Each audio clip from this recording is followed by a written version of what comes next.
हरे कृष्णा। ओम नमो भगवते वासुदेवाय। ओम नमो भगवते वासुदेवाय। ओम नमो भगवते वासुदेवाय। ओम अज्ञानतिमिरान्धस्य ज्ञानाञ्जनाशलाकया चक्षुरुन्मीलितं येन तस्मै श्रीगुरवे नमः। नमो विष्णुपादाय कृष्णप्रेष्ठाय भूतले श्रीमते भक्तिवेदान्त स्वामिनिधि नामिने। नमस्ते सारस्वते देवे गौरवाणी प्रचारिणे निर्विशेष शून्यवादी पाश्चात्य देशधारिणे। जय श्री कृष्ण चैतन्य प्रभु नित्यानंद श्री अद्वैत गदाधर श्रीवासादि गौर भक्त वृंद। हरे कृष्ण कृष्ण कृष्ण हरे हरे हरे राम राम ശ്രീ ശ്രീ രാധാ ഗോവിന്ദ് ടെമ്പിൾ ഇസ്കോൺ ബാംഗ്ലൂരിന്റെ ഈശോപനിഷത്ത് ക്ലാസ്സിലേക്ക് എല്ലാവർക്കും സ്വാഗതം. ഹരേ കൃഷ്ണ. ഹരേ കൃഷ്ണ. ഹരേ കൃഷ്ണ. നമുക്ക് നമ്മൾ ഈശോപനിഷത്തിന്റെ ലാസ്റ്റ് മന്ത്രങ്ങളിലേക്ക് കടക്കാണ്. ഇന്ന് 17 18 മന്ത്രമാണ് നമുക്ക് എടുക്കാനുള്ളത് അല്ലെ. ഈശോപനിഷത്ത് പഠിച്ചു കഴിയാണ് നമ്മുടെ. അപ്പൊ ഈശോപനിഷത്തിൽ ഇന്നലെ നമ്മള് 14 15 16 മന്ത്രം കണ്ടു. 14ാമത്തെ മന്ത്രം നമ്മൾ പറഞ്ഞു ആരാധനയുടെ അടിസ്ഥാനത്തിൽ ഗ്രൂപ്പ് ആക്കിയതിലുള്ള ഒരു മന്ത്രമായിരുന്നു. ഭഗവാനെ കുറിച്ചും ദേവന്മാരെ കുറിച്ചും അറിയണം, എങ്കിൽ മാത്രമേ നമുക്ക് എന്ത് സാധിക്കുള്ളൂ, ഈ ജനന മരണ ചക്രത്തിൽ നിന്ന് മറികടന്ന് അമൃതത്വം ആസ്വദിക്കാൻ സാധിക്കുള്ളൂ എന്ന് കണ്ടു. 16ഉം 17ഉം സ്വയംഭൂ മനുവിന്റെ പ്രാർത്ഥനയാണ്. ആരോട്? ഭഗവാനോട്. ഭഗവാന്റെ ഏത് അവതാരത്തോട്? മുഖം കാണാനും രൂപം കാണാനുള്ള. ഭഗവാന്റെ ഏത് അവതാരത്തോടാണ് പ്രാർത്ഥിച്ചെന്ന് പറഞ്ഞില്ലേ? പറഞ്ഞോ? യജ്ഞാവതാരത്തോട്. ഭഗവാന്റെ യജ്ഞാവതാരത്തോട് സ്വയംഭൂ മനുവിന്റെ പ്രാർത്ഥനയായിരുന്നു എന്ത്? ഭഗവാന്റെ മുഖം കാണിക്കാനും രൂപം കാണിക്കാനും അല്ലെ. അപ്പൊ ഫസ്റ്റത്തിൽ പറഞ്ഞു ആ ബ്രഹ്മജ്യോതി മാറ്റി ഭഗവാന്റെ മുഖം ദർശനയോഗ്യമാക്കി തരാനായിട്ടാണ് പ്രാർത്ഥിച്ചത്. പിന്നത്തെ മന്ത്രത്തില് എന്ത് പറഞ്ഞു? ബ്രഹ്മജ്യോതിയെ മാറ്റി ഭഗവാന്റെ രൂപം ദർശിക്കാനായിട്ട് സാധിക്കണേന്നാണ് പ്രാർത്ഥിച്ചത് അല്ലെ. മന്ത്രത്തിൽ പറഞ്ഞത്. ഇനി ലാസ്റ്റ് നമ്മള് 17 18 മന്ത്രം മരണസമയത്തുള്ള പ്രാർത്ഥനയാണ്. നമ്മളെ മരണസമയത്തുള്ള പ്രാർത്ഥനയാണ് 17ഉം 18ഉം മന്ത്രത്തിൽ പറയുന്നത്. 17ാമത്തെ മന്ത്രത്തിൽ പറയുന്നത് മരണസമയത്ത്, അതായത് മരണസമയത്ത് ഭഗവാനോട് പ്രാർത്ഥിക്കാണ്. അപ്പൊ നമുക്ക് എന്ത് മനസ്സിലാക്കുക? മരണസമയത്ത് ഭഗവാനെ നമ്മൾ കാണും, അപ്പോഴല്ലേ നമുക്ക് പ്രാർത്ഥിക്കാൻ പറ്റുന്നത്. മരണസമയത്തുള്ള ഭഗവാനോടുള്ള പ്രാർത്ഥനയാണ്. എന്താണ് പറഞ്ഞത്? ഈ ജന്മത്തില് നമ്മൾ ഭഗവാന് വേണ്ടി ചെയ്ത കൃത്യങ്ങളെല്ലാം ഓർക്കണേ എന്നാണ് പ്രാർത്ഥിക്കുന്നത്. അപ്പൊ നമ്മള് ഭഗവാന് വേണ്ടി ചെയ്ത കൃത്യങ്ങൾ എന്തെല്ലാമോ അതെല്ലാം അങ്ങ് ഓർക്കണേ എന്നാണ് പ്രാർത്ഥിക്കുന്നത്. പ്രാർത്ഥിക്കണമെങ്കിൽ നമ്മൾ എന്തെങ്കിലും ചെയ്യണം കേട്ടോ. എന്നാലേ പ്രാർത്ഥിക്കാൻ പറ്റുള്ളൂ. അപ്പൊ നമ്മള് പ്രാർത്ഥന അതാണ് 17ാമത്തെ മന്ത്രത്തിലെ പ്രാർത്ഥന. അതാണ് മരണസമയത്തുള്ള പ്രാർത്ഥന. ഭഗവാനോട് പ്രാർത്ഥിക്കുകയാണ്, ഈ ജന്മത്തിൽ ഞാൻ അങ്ങേക്ക് വേണ്ടി ചെയ്ത കൃത്യങ്ങളെല്ലാം ഈ സന്ദർഭത്തിൽ അങ്ങ് ഓർക്കണേന്നാണ് പ്രാർത്ഥിക്കുന്നത് 17ാമത്തില്. 18ാമത്തെ മന്ത്രത്തിൽ പ്രാർത്ഥിക്കുന്നത് ഈ ജന്മത്തിൽ മാത്രല്ല പൂർവ്വജന്മങ്ങളിലും നമ്മൾ ചെയ്ത കൃത്യങ്ങള് കറക്റ്റ് ആയിട്ട് ആർക്കറിയാൻ സാധിക്കുന്ന? ഭഗവാനാണ്. നമുക്കറിയില്ല, നമ്മൾ ചെയ്തു, നമ്മൾ കഴിഞ്ഞു. പക്ഷെ ഭഗവാനാണ് അത് അറിയുന്നത്. അത് അറിയുന്ന ഒന്ന് നമ്മൾ ചെയ്ത പാപങ്ങളൊക്കെ ഉണ്ടാവില്ല, അതെല്ലാം മാറ്റി നമ്മളെ ശരിയായ സ്ഥലത്തേക്ക് എത്തിക്കാനായിട്ട് സഹായിക്കണം എന്നുള്ള പ്രാർത്ഥനയാണ് എന്ത് ഈ 18ാമത്തെ മന്ത്രത്തില് പറയുന്നത്. ഹരേ കൃഷ്ണ. അങ്ങനെയാണ് 17ഉം 18ഉം മന്ത്രത്തിലെ പ്രാർത്ഥന.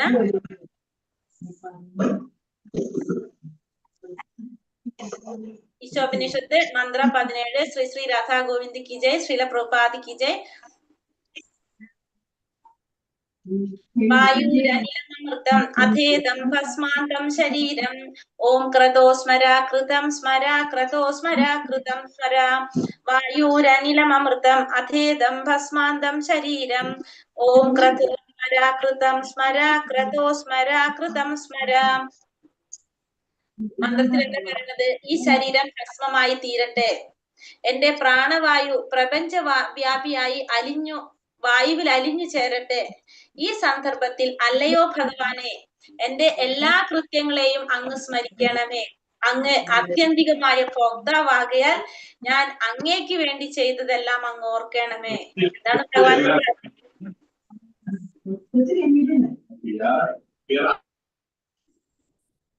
എന്താണ് പ്രാർത്ഥിക്കുന്നത്? ഈ ശരീരം ഭസ്മമായി തീരട്ടെ. ഈ ശരീരം എന്ന് പറയുന്ന പഞ്ചഭൂതങ്ങൾ കൊണ്ടുള്ള ഈ ശരീരം എന്റെ ഭസ്മമായി തീരട്ടെ. എന്റെ പ്രാണവായു ഈ പ്രപഞ്ച വായുവില് അലിഞ്ഞു ചേരട്ടെ. ഈ സന്ദർഭത്തിൽ ഞാൻ അല്ലയോ ഭഗവാനെ, എന്റെ എല്ലാ കൃത്യങ്ങളെയും അങ്ങ് സ്മരിക്കണമേ. അപ്പൊ ഞാൻ ചെയ്തിട്ടുള്ള എല്ലാ കൃത്യങ്ങളും അങ്ങ് സ്മരിക്കണം. അങ്ങ് ആത്യന്തിക ഭോക്താവായതുകൊണ്ട് തന്നെ ഞാൻ അങ്ങേക്ക് വേണ്ടി ചെയ്തതെല്ലാം അങ്ങ് ഓർക്കണേ എന്നാണ് പ്രാർത്ഥിക്കുന്നത്. ഒരു പ്രധാനപ്പെട്ട ഒരു കാര്യമാണ് നമ്മൾ പറയുന്നതിൽ ഇത്. അതായത് മരണസമയത്തുള്ള നമ്മുടെ പ്രാർത്ഥന. ഈ ശരീരം ഭസ്മമായി തീരട്ടെ, എന്റെ പ്രാണവായു പ്രപഞ്ചവായുവില് അലിഞ്ഞു ചേരട്ടെ. ഈ സന്ദർഭത്തിൽ അല്ലയോ ഭഗവാനെ, എന്റെ എല്ലാ കൃത്യങ്ങളെയും അങ്ങ് സ്മരിക്കണം. അപ്പൊ ഞാൻ ചെയ്തിട്ടുള്ള എല്ലാ കൃത്യങ്ങളും അങ്ങ് സ്മരിക്കണം. അങ്ങ് ആത്യന്തിക ഭോക്താവാണ് ഭഗവാൻ, പരമമായ ഭോക്താവായതുകൊണ്ട് തന്നെ ഞാൻ അങ്ങേക്ക് വേണ്ടി ചെയ്തതെല്ലാം അങ്ങ് ഓർക്കണേ എന്നാണ് ഇവിടെ പ്രാർത്ഥിക്കുന്നത്. അപ്പൊ ഈ ഒരു സന്ദർഭം എല്ലാവർക്കും പ്രതീക്ഷിക്കാം നമുക്ക്. അതാണ് ഈ ഒരു പ്രാർത്ഥന. മനസ്സിലായോ? മനസ്സിലായോ? അപ്പൊ ഈ ഒരു പ്രാർത്ഥന 17ാമത്തെ പ്രാർത്ഥന എല്ലാവരും എപ്പോഴും ഓർക്കേണ്ട ഒരു പ്രാർത്ഥനയാണ്. ഇവിടെ എന്താ പറയണത്? ജീവികളുടെ ഇന്ദ്രിയ സന്ദർപ്പണ വാസനയ്ക്കനുസരിച്ച് അത് പലതരം ദേഹങ്ങളെ സൃഷ്ടിക്കുന്നു. നമുക്കറിയാം അല്ലെ? നമ്മുടെ ഇന്ദ്രിയ സന്ദർപ്പണത്തിനനുസരിച്ചാണ് നമുക്ക് എന്ത് വരുന്നത്? പലതരത്തിലുള്ള ദേഹങ്ങളെ സൃഷ്ടിക്കുന്നത്. ന ജായതേ മ്രിയതേ വാ കഥാചിത് നായം ഭൂതോ ഭവിതാവാന ഭൂയഃ അജോ നിത്യ ശാശ്വതോയം പുരാണോ ന ഹന്യത്തെ ഹന്യമാനേ ശരീരേ. ആത്മാവിനൊരിക്കലും ജനന മരണങ്ങളില്ല, അതുണ്ടായിട്ടില്ല, ഉണ്ടാകുന്നില്ല, ഭാവിയിൽ ഉണ്ടാവുകയുമില്ല. അജനും നിത്യനും ശാശ്വതനും പ്രാചീനനുമാണത്. ശരീരം നശിക്കുമ്പോൾ അതിന് മരണമില്ല. അപ്പോ ആത്മാവിന് ഒരിക്കലും ജനന മരണങ്ങളില്ല, അതുണ്ടായിട്ടില്ല, ഉണ്ടാകുന്നില്ല, ഭാവിയിൽ ഉണ്ടാവുകയുമില്ല. അജനാണ്, നിത്യനാണ്, ശാശ്വതനാണ്, പ്രാചീനനാണത്. ശരീരം നശിക്കുന്നു, അതിന് മരണമില്ല. ശരീരം നശിക്കുമ്പോ അതിനെന്ത് വരുന്നില്ല? മരണം സംഭവിക്കുന്നില്ല. അപ്പൊ ഇവിടെ നമുക്കറിയാം, ഭഗവത്ഗീതയില് പറഞ്ഞ ശ്ലോകാണിത്. പിന്നെ അടുത്തതും ഭഗവത്ഗീതയിലെ ശ്ലോകം തന്നെയാ പറയുന്നത്. ഈ പ്രക്രിയയിൽ ഏറ്റവും മികച്ച പൂർണ്ണതയിലെത്തണം എന്നത് ആഗ്രഹിക്കുന്നവൻ ഈ മന്ത്രത്തിൽ സൂചിപ്പിച്ചതുപോലെ ആദ്യമായി ഭൗതിക ശരീരം പൂർണ്ണമായി ഉപേക്ഷിക്കണം. അപ്പൊ നമ്മള് ഈ പറഞ്ഞ രീതിയിൽ പൂർണ്ണതയിൽ എത്തണമെങ്കിൽ നമ്മൾ എന്ത് വേണം? ഈ ഭൗതിക ശരീരം ആദ്യം ഉപേക്ഷിക്കണം. നമുക്കറിയാം, ഈ ഭൗതിക പ്രപഞ്ചത്തിൽ വരുമ്പോ ഈ ഭൗതിക പ്രകൃതിക്ക് അനുസൃതമായിട്ട് നമ്മളൊരു ശരീരം സ്വീകരിക്കും. അതാണ് നമ്മുടെ ഈ ഭൗതിക ശരീരം. അപ്പൊ ഈ പ്രകൃതിയിൽ നിന്ന് പോകുമ്പോ ഈ ശരീരം ഇവിടെ തന്നെ നമ്മൾ ഉപേക്ഷിച്ചിട്ടാണ് പോകുന്നത്. ആത്മീയ മേഖലയിൽ പ്രവേശിച്ച് തികച്ചും വ്യത്യസ്തമായ ഒരു ശരീരം, ഒരിക്കലും നാശമില്ലാത്ത, മാറ്റമില്ലാത്ത ഒരു ശരീരം നമ്മൾ സ്വീകരിക്കും. ബഹൂനാം ജന്മനാമന്തേ ജ്ഞാനവാൻമാം പ്രപദ്യത്തെ വാസുദേവ സർവമിതി സ മഹാത്മാസു ദുർലഭ. അപ്പൊ അസംഖ്യം ജനന മരണങ്ങൾക്ക് ശേഷം ജ്ഞാനവാനായ വ്യക്തി സർവജ്ഞനാണ്, കാരണങ്ങൾക്ക് കാരണഭൂതനും സർവവ്യാപിയുമാണെന്ന് മനസ്സിലാക്കി എന്നെ അവർ ശരണം പ്രാപിക്കുന്നു. അപ്രകാരമുള്ള മഹാത്മാക്കൾ വളരെ വിരളമാണ്. നമുക്കറിയാവുന്നതാണിതും ഭഗവത്ഗീതയിലെ ശ്ലോകം. അനേക ജനന മരണങ്ങൾക്ക് ശേഷമാണ് ആര്? ജ്ഞാനവാനായിട്ടുള്ള ഒരു വ്യക്തി സർവജ്ഞനാകുന്നത്. എല്ലാ കാരണങ്ങൾക്കും കാരണഭൂതനാണ്, സർവവ്യാപിയാണ് ഭഗവാൻ എന്ന് മനസ്സിലാക്കി അവർ ഭഗവാനെ ശരണം പ്രാപിക്കുന്നു. ഇത്തരത്തിലുള്ള മഹാത്മാക്കള് വളരെ വിരളമായിരിക്കും. അടുത്തതും ഭഗവത്ഗീതയിലെ ശ്ലോകത്തിലൂടെ പറഞ്ഞതാണ്. തന്റെ പൂർവ്വകർമ്മങ്ങളെയും ഭാവി ലക്ഷ്യത്തെയും മുഴുവൻ അറിഞ്ഞുകൊണ്ട് മരണസമയത്ത് അയാൾ നടത്തുന്ന പ്രാർത്ഥനയാണിത്. ഭൗതിക പ്രകൃതിക്ക് പൂർണ്ണമായും അടിമപ്പെട്ടവൻ ഭൗതിക ശരീരത്തോടു കൂടി ഇരുന്ന കാലത്ത് താൻ എന്തെല്ലാം ഹീനകർമ്മങ്ങൾ ചെയ്തിട്ടുണ്ടോ അവയെ സ്മരിക്കും. അപ്പോൾ മരണശേഷം അവന് മറ്റൊരു ശരീരം, ഭൗതിക ശരീരം ലഭിക്കുന്നു. അപ്പോ എന്തൊക്കെ കൃത്യങ്ങൾ നമ്മൾ ചെയ്തിട്ടുണ്ടോ അതെല്ലാം സ്മരിക്കുമെന്നാണ് പറയുന്നത്.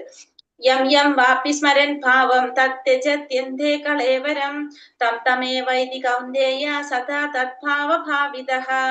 എന്തിനെ കുറിച്ചാണോ മരണവേളയിൽ ഒരാൾ സ്മരിക്കുന്നത്, ഹേ കുന്തി പുത്ര, അയാൾ തീർച്ചയായും അതിനെ പ്രാപിക്കും. അപ്പൊ എന്തിനെ കുറിച്ചാണോ ഒരു വ്യക്തി ഒരാൾ മരണവേളയിൽ അയാൾ സ്മരിക്കുന്നത്, അയാൾ തീർച്ചയായും എന്ത് ചെയ്യും, അതിനെ എന്തിനെ കുറിച്ചാണോ മരണവേളയിൽ ഒരാൾ സ്മരിക്കുന്നത്, ഹേ കുന്തി പുത്ര, അയാൾ തീർച്ചയായിട്ടും അതിനെ പ്രാപിക്കും. അപ്പൊ മരണസമയത്ത് നമ്മൾ എന്തിനെ കുറിച്ചാണോ സ്മരിക്കുന്നത്, അത് ആണ് നമ്മൾ തീർച്ചയായിട്ടും പ്രാപിക്കാനായിട്ട് സാധിക്കുന്നത്. ഇത് നമ്മൾ എവിടെ പഠിച്ചിട്ട് പറഞ്ഞു, ഭഗവത്ഗീതയിലെ തന്നെ ശ്ലോകമാണ്.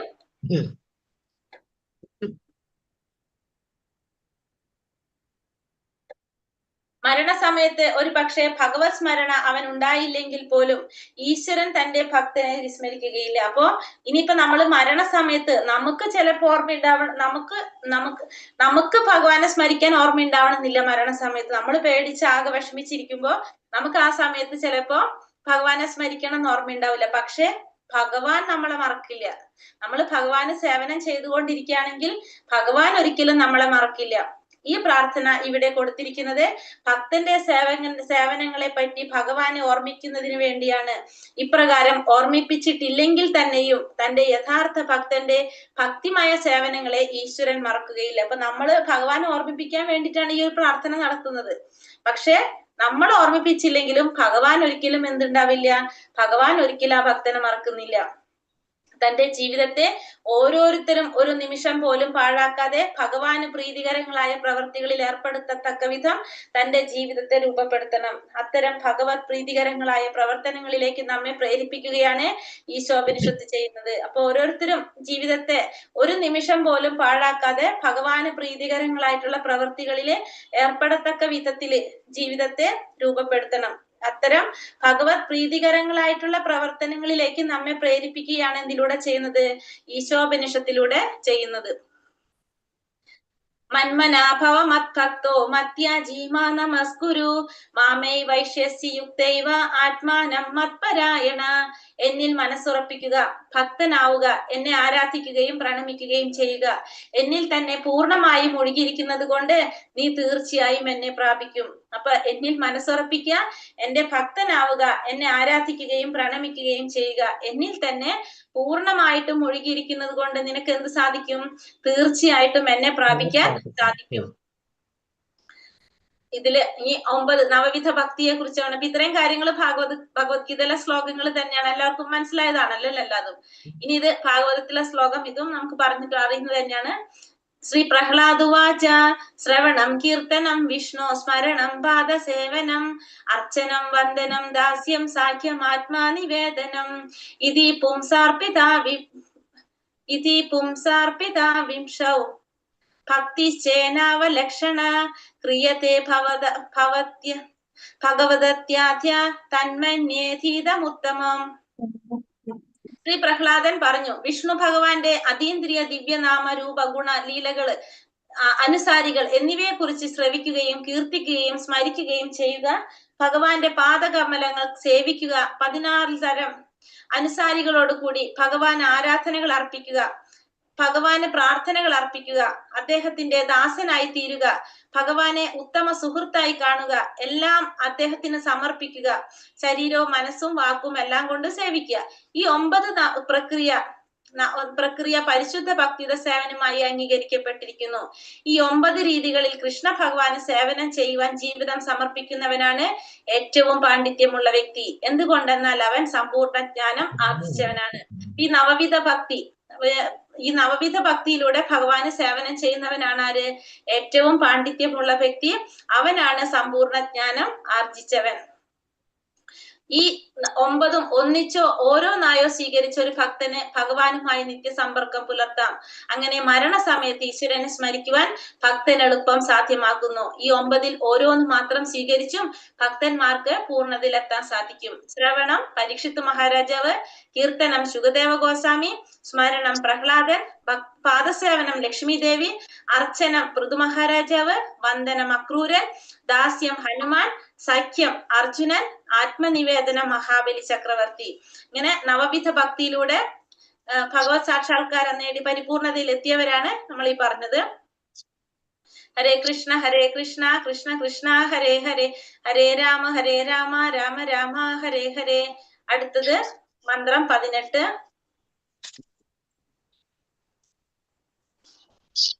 ശ്രീ രാധാ ഗോവിന്ദ് की जय, श्रील प्रभुपाद की जय.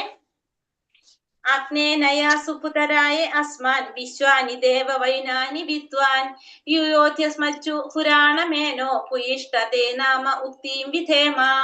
अग्नेनया सुपुताराय अस्मान् विश्वानि देव वैनानि विद्वान् यूयोध्यस्मच्चु पुराणमेनो भूयिष्ठं ते नाम उक्तिं विधेम. എന്താ ഇതിൽ പറയുന്നത്? അഗ്നിയെ പോലെ തേജസ്വിയായ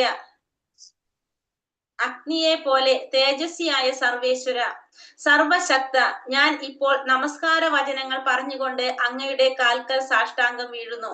ഭഗവാനെ, അങ്ങയെ പ്രാപിക്കുന്നതിന് തക്കവണ്ണം ശരിയായ മാർഗത്തിൽ എന്നെ നയിച്ചാലും കഴിഞ്ഞ കാലങ്ങളിൽ ഞാൻ എന്തെല്ലാമാണ് ചെയ്തിട്ടുള്ളതെന്ന് നല്ല പോലെ അറിയുന്ന അങ്ങ് എന്നെ പൂർവ്വ പാപ കർമ്മങ്ങളിൽ നിന്നും മോചിപ്പിച്ചാലും എന്റെ പുരോഗതിയിൽ തടസ്സങ്ങൾ ഉണ്ടാകാതിരിക്കട്ടെ. അപ്പൊ ഇവിടെ 18ാമത്തെ പ്രാർത്ഥന, മന്ത്രത്തിലെ പ്രാർത്ഥന എന്താണ്? അഗ്നിയെ പോലെ തേജസ്വിയായ സർവേശ്വര. അപ്പൊ സർവേശ്വരൻ എന്തിനോടാണ് ഉപമിച്ചിരിക്കുന്നത്? അഗ്നിയായിട്ടാണ് ഭഗവാൻ ഇവിടെ പറയുന്നത്. കാരണം അഗ്നി എങ്ങനെയാണ്? അഗ്നിയുടെ പ്രത്യേകത എന്താണ്? അഗ്നിയില് എന്തായാലും എല്ലാറ്റിനെയും ചുട്ടരിക്കാനായിട്ട്, ചുട്ട് ചാമ്പലാക്കാനായിട്ട് അഗ്നി കൊണ്ട് സാധിക്കും. അതേപോലെ തന്നെയാണ് ഒരു ഭക്തന്റെ പാപങ്ങളടക്കം എല്ലാറ്റിനെയും ചുട്ടരിച്ച് ചാമ്പലാക്കാനായിട്ട് ആർക്ക് സാധിക്കും? ഭഗവാന് സാധിക്കും, അല്ലെങ്കിൽ ഭഗവാന്റെ നാമത്തിന് സാധിക്കും. അതുകൊണ്ടാണ് ഇവിടെ ഭഗവാനെ അഗ്നി എന്ന് പറയുന്നത്. അഗ്നിയെ പോലെ തേജസ്വിയായ സർവേശ്വര, സർവശക്ത, ഞാനിപ്പോൾ നമസ്കാര വചനങ്ങൾ പറഞ്ഞുകൊണ്ട് അങ്ങയുടെ കാൽക്കൽ സാഷ്ടാംഗം വീഴുന്നു. ഭഗവാനെ, അങ്ങയെ പ്രാപിക്കുന്നതിന് തക്കവണ്ണം ശരിയായ മാർഗത്തിൽ എന്നെ നയിച്ചാലും കഴിഞ്ഞ കാലങ്ങളിൽ ഞാൻ എന്തെല്ലാമാണ് ചെയ്തിട്ടുള്ളതെന്ന് നല്ലതുപോലെ അറിയുന്ന അങ്ങ് എന്നെ പൂർവ്വ പാപ കർമ്മ ഫലങ്ങളിൽ നിന്നും മോചിപ്പിച്ചാലും എന്റെ പുരോഗതിയിൽ തടസ്സങ്ങൾ ഉണ്ടാകാതിരിക്കട്ടെ. അപ്പൊ ഭഗവാനോട് പ്രാർത്ഥിക്കാണ്, അഗ്നിയെ പോലെ തേജസ്വിയായ സർവേശ്വര, സർവശക്ത, എന്താണ് പറയുന്നത്? അങ്ങയെ പ്രാപിക്കുന്നതിന് തക്കവണ്ണം ശരിയായ മാർഗത്തിൽ എന്നെ നയിച്ചാലും കഴിഞ്ഞ കാലങ്ങളിൽ എന്തെല്ലാമാണ് ചെയ്തിട്ടുള്ളത്. അപ്പൊ ഇപ്പോഴത്തെ മാത്രല്ല, കഴിഞ്ഞ കാലങ്ങളെയും കൂടി പറയാണ്. കഴിഞ്ഞ കാലങ്ങളിൽ ഞാൻ എന്തെല്ലാമാണ് ചെയ്തിട്ടുള്ളതെന്ന് നല്ലതുപോലെ അറിയുന്ന അങ്ങ് എന്നെ പൂർവ്വ പാപ കർമ്മങ്ങളിൽ നിന്നും മോചിപ്പിച്ചാലും, കാരണം ഭഗവാൻ അഗ്നിയാണ് ഇവിടെ, അപ്പൊ പൂർവ്വ പാപ കർമ്മങ്ങളിൽ നിന്നും മോചിപ്പിച്ചാലും എന്റെ പുരോഗതിയിൽ തടസ്സങ്ങൾ ഉണ്ടാകാതിരിക്കട്ടെ. ഭഗവാന്റെ അടുത്തേക്ക് എത്താനായിട്ട് തടസ്സങ്ങളൊന്നും ഇല്ലാതെ ആ പൂർവ്വ പാപ കർമ്മങ്ങളിൽ നിന്ന് മോചിപ്പിക്കാനായിട്ടാണ് ഇവിടെ ഭഗവാനോട് പ്രാർത്ഥിക്കുന്നത്. അതാണ് 18ാമത്തെ പ്രാർത്ഥന. പരമദിവ്യോത്തമ പുരുഷനായ ഭഗവാന്റെ അകാരണ കാരുണ്യത്തിന് വേണ്ടി പ്രാർത്ഥിച്ചും ആത്മാർപ്പണം ചെയ്തും ഭക്തന് പരിപൂർണമായ ആത്മസാക്ഷാത്കാരത്തിന്റെ മാർഗത്തിൽ പുരോഗതി നേടാവുന്നതാണ്. ആത്മാർപ്പണം ചെയ്യുന്ന ഭക്തന്റെ പാപങ്ങളടക്കം എല്ലാറ്റിനെയും ചുട്ടരിച്ച് ചാമ്പലാക്കുന്നതിനുള്ള കഴിവുള്ളത് കൊണ്ടാണ് സർവേശ്വരനായ അദ്ദേഹത്തെ അഗ്നി എന്ന് അഭിസംബോധന ചെയ്തിട്ടുള്ളത്. അപ്പൊ ഇവിടെ എന്താണ് പറയുക? പരമദിവ്യോത്തമ പുരുഷനായ ഭഗവാന്റെ അകാരണ കാരുണ്യത്തിന് വേണ്ടി പ്രാർത്ഥിച്ചുകൊണ്ടും ഭഗവാൻ ആത്മാർപ്പണം ചെയ്തും എന്ത് സാധിക്കും? പരിപൂർണമായിട്ടുള്ള ആത്മസാക്ഷാത്കാരത്തിന്റെ മാർഗത്തിൽ ഒരാൾക്ക് മുന്നേറാൻ സാധിക്കും. അപ്പൊ ഇവിടെ പറയുന്നത്, ആത്മാർപ്പണം ചെയ്യുന്ന ഒരു ഭക്തന്റെ പാപങ്ങളടക്കം എല്ലാറ്റിനെയും ചുട്ടരിച്ച് കളയാൻ, ചാമ്പലാക്കാനുള്ള കഴിവുള്ളത് കൊണ്ട് ഭഗവാന്, സർവേശ്വരന് എന്ത് പറയുന്നു ഇവിടെ? അഗ്നി എന്ന് അഭിസംബോധന ചെയ്തിരിക്കുന്നത്. ഒരു യഥാർത്ഥ ഭക്തൻ ബ്രാഹ്മണ കുലത്തിലല്ല ജന്മം എടുത്തിട്ടുള്ളതെങ്കിൽ തന്നെയും അയാൾക്ക് യാഗാദികൾ ചെയ്യുന്നതിന് അധികാരമുള്ള ബ്രാഹ്മണന്റെ യോഗ്യതകൾ തന്നെ ലഭിക്കും. അപ്പോ ഒരു ഭക്തൻ ജന്മം എടുത്തത് ചിലപ്പോ ബ്രാഹ്മണ കുലത്തിലാവണമെന്നില്ല, പക്ഷെ അയാൾക്ക് യാഗാദികൾ ചെയ്യുന്നതിനുള്ള അധികാരം, ആ ബ്രാഹ്മണന്റെ യോഗ്യതകള് തന്നെത്താൻ അയാൾക്ക് തന്നെ ലഭിക്കും. അതാണ് ഭഗവാന്റെ ശക്തി. അദ്ദേഹത്തിന് അവനവൻ ചെയ്യുന്ന ഉപാസനയുടെ ശക്തിക്ക് അനുസരിച്ച് ബ്രാഹ്മണ കുലജാതൻ എന്ന നീചനായ ശോഭജനെ ബ്രാഹ്മണനേക്കാൾ യോഗ്യനുള്ളവനാക്കി ഉയർത്താൻ സാധിക്കും. അപ്പൊ ഓരോരുത്തരും ആരാണ്? ശോഭജനായാലും, അതായത് നായയെ ഭക്ഷിക്കുന്നവനായാൽ പോലും എന്താണ്, ഭഗവാന് ചെയ്യുന്ന സേവനത്തിനനുസരിച്ച് ആ വ്യക്തിയെ ബ്രാഹ്മണ കുലത്തിലേക്ക് ഉയർത്താനും ആർക്ക് സാധിക്കും? ഭഗവാന് സാധിക്കും. ബ്രാഹ്മണനേക്കാൾ യോഗ്യതയുള്ളവരാക്കി ഉയർത്താനും ഭഗവാന് സാധിക്കും. സർവധർമാൻ പരിത്യജ മാമേകം ശരണം വ്രജ അഹം ത്വാം സർവപാപേഭ്യോ മോക്ഷയിഷ്യാമി മാം ശുചഃ. സർവധർമ്മങ്ങളെയും ത്യജിച്ച് എന്നിൽ ശരണം തേടുക, ഞാൻ നിന്നെ സകല പാപ പ്രതികരണങ്ങളിൽ നിന്നും മോചിപ്പിക്കും, ഭയപ്പെടേണ്ട. അപ്പൊ സർവകർമ്മങ്ങളും ധർമ്മങ്ങളും ത്യജിച്ച് എന്നിൽ ശരണം തേടിക്കഴിഞ്ഞാൽ ഞാൻ നിന്നെ സകല പാപ പ്രതികരണങ്ങളിൽ നിന്നും മോചിപ്പിക്കാം, ഭയപ്പെടേണ്ട എന്നാണ് ഭഗവത്ഗീതയില് പറഞ്ഞിരിക്കുന്നത്. പിന്നെന്താ പറഞ്ഞിരിക്കുന്നത്? രാഗദ്വേഷ വിമുക്തൈസ്തു വിഷയാനീന്ദ്രിയൈശ്ചരൻ ആത്മവൈശ്യർ വിധേയാത്മാ പ്രസാദമധിഗച്ഛതി. രാഗദ്വേഷങ്ങളിൽ നിന്ന് വിമുക്തനായി സ്വാതന്ത്ര്യത്തിന് വേണ്ടിയുള്ള നിബന്ധനകൾ വഴി ഇന്ദ്രിയങ്ങളെ നിയന്ത്രിക്കുന്ന ഒരു വ്യക്തിക്ക് ഭഗവാന്റെ പൂർണ്ണ കാരുണ്യം ലഭ്യമാകും. അപ്പൊ ഈ രാഗദ്വേഷങ്ങൾ, നമ്മുടെ ഇഷ്ടാനിഷ്ടങ്ങളൊന്നും ഇല്ലാതെ സ്വാതന്ത്ര്യത്തിന് വേണ്ടിയിട്ടുള്ള നിബന്ധനകൾ വഴി ഇന്ദ്രിയങ്ങളെ നിയന്ത്രിക്കുന്ന ഒരു വ്യക്തിക്ക് എന്ത് സാധിക്കും? ഭഗവാന്റെ പൂർണ്ണ കാരുണ്യം ലഭിക്കും. ഭഗവത്ഗീതയിൽ പറഞ്ഞിരിക്കുന്നത് തന്നെയാണ്. പിന്നെ ഈ മന്ത്രത്തിൽ ഭക്തൻ ഭഗവാനോട് തന്റെ ഹൃദയത്തിൽ ഇരുന്നു കൊണ്ട് തന്റെ തെറ്റ് തിരുത്തി തരുവാനായിട്ട് പ്രാർത്ഥിക്കുകയാണ്. ഈശ്വരനിൽ സർവ്വതും അർപ്പിക്കുന്നത് കൊണ്ടും ഈശ്വരന്റെ നിർദ്ദേശങ്ങൾ അനുസരിച്ച് നടക്കുന്നത് കൊണ്ടും മാത്രം എല്ലാ പ്രശ്നങ്ങളും പരിഹൃതങ്ങളായി തീരുന്നു. അപ്പൊ ഈ മന്ത്രത്തില് ഭക്തൻ എന്താ പ്രാർത്ഥിക്കുന്നത്? ഭഗവാൻ തന്റെ ഹൃദയത്തിൽ ഇരുന്നു കൊണ്ട് തന്റെ തെറ്റുകൾ തിരുത്തി തരാനായിട്ട് പ്രാർത്ഥിക്കുകയാണ്. എല്ലാം ഭഗവാന് സമർപ്പിക്കുന്നത് കൊണ്ടും ഭഗവാന്റെ നിർദ്ദേശങ്ങൾ അനുസരിച്ച് നടക്കുന്നത് കൊണ്ടും എന്ത് സാധിക്കും? പ്രശ്നങ്ങൾ പരിഹരിക്കാനായിട്ട് സാധിക്കും. രണ്ട് രീതിയിലാണ് ഭഗവാൻ മാർഗനിർദ്ദേശം നൽകുന്നത്. എങ്ങനെയൊക്കെയാണ്? ഒന്ന്, ശാസ്ത്രങ്ങളും വേദങ്ങളും ഋഷികളും ആത്മീയ ഗുരുക്കന്മാരുടെ മുഖേന, അതായത് വേദശാസ്ത്രങ്ങളിലൂടെ ഋഷിമാരിലൂടെ ഗുരുക്കന്മാരിലൂടെയാണ് ഒന്നാമത് നമുക്ക് മാർഗനിർദ്ദേശം നൽകുന്നത്. രണ്ടാമത്തെ രീതി ഭഗവാൻ ഭക്തന്റെ ഹൃദയത്തിൽ ഇരുന്നു കൊണ്ട് നേരിട്ട് നൽകുന്ന രീതി. ഒന്നാമത് ഫസ്റ്റത്തെ രണ്ട് രീതിയിലാണ് മാർഗനിർദ്ദേശം നൽകുന്നത്. ഒന്ന് ഗുരുക്കന്മാരിലൂടെ, അല്ലെങ്കിൽ വേദങ്ങളിലൂടെ, ശാസ്ത്രങ്ങളിലൂടെ, ഋഷിമാരിലൂടെ നമുക്ക് മാർഗനിർദ്ദേശം നൽകും. അല്ലെങ്കിൽ ഭക്തന്റെ ഹൃദയത്തിൽ ഇരുന്നു കൊണ്ട് നേരിട്ട് നൽകുന്ന രീതിയുമുണ്ട്. ഭഗവാൻ നേരിട്ട് നിർദ്ദേശങ്ങൾ നൽകും. അങ്ങനെ രണ്ട് തരത്തിൽ നമുക്ക് ഭഗവാൻ മാർഗനിർദ്ദേശം നൽകുന്നു. ഇപ്രകാരം ഭക്തൻ വേദജ്ഞാനിയായി തീരുകയും എല്ലാ വിധത്തിലും സംരക്ഷിക്കപ്പെടുകയും ചെയ്യുന്നു. വേദവിജ്ഞാനം നിരതിശയമാണ്. സാമാന്യമായ അധ്യയന സമ്പ്രദായത്തിലൂടെ അത് ലഭിക്കുവാൻ സാധ്യമല്ല. ഭഗവത് കൃപ കൊണ്ടും ഗുരുവിന്റെ അനുഗ്രഹം കൊണ്ടും മാത്രമേ വേദമന്ത്രങ്ങൾ മനസ്സിലാക്കാൻ സാധിക്കൂ. അപ്പൊ വേദമന്ത്രങ്ങൾ മനസ്സിലാക്കാൻ അത്ര എളുപ്പത്തിൽ സാധിക്കില്ല. ഭഗവാന്റെ കാരുണ്യവും ഗുരുവിന്റെ അനുഗ്രഹം ഉണ്ടെങ്കിൽ മാത്രമേ നമുക്ക് എന്ത് സാധിക്കുള്ളൂ? വേദമന്ത്രങ്ങളെല്ലാം മനസ്സിലാക്കാനായിട്ട് സാധിക്കുള്ളൂ. ഹരേ കൃഷ്ണ കൃഷ്ണ കൃഷ്ണ ഹരേ ഹരേ, ഹരേ രാമ രാമ രാമ ഹരേ ഹരേ. പഞ്ചകൽപതരൂപേശ കൃപാ സിന്ധോഭ്യവച പതിതാനാം പാവനേഭ്യോ വൈഷ്ണവേഭ്യോ നമോ നമ. അനന്തകോടി വൈഷ്ണവ ഭക്തവൃന്ദി കി ജയ്. ശ്രീല പ്രഭുപാദ് കി ജയ്. ഗുരുദേവ് കി ജയ്. നിത്തായ് ഗുരു പ്രമാനന്ദേ. ഹരി ഹരി ബോൽ. ഹരേ കൃഷ്ണ. അപ്പൊ നമ്മളിവിടെ ഈശോപനിഷത്ത് മന്ത്രം 18 ലാസ്റ്റ് കഴിഞ്ഞു. അപ്പൊ നമ്മൾ ഇന്ന് 2 മന്ത്രം നമ്മൾ എന്തൊക്കെയായിരുന്നു? ഒന്നാമത്തെ പ്രാർത്ഥന ഹരേ കൃഷ്ണ. പഞ്ചഭൂതങ്ങൾ കൊണ്ടുള്ള ശരീരം ഭസ്മമാകും.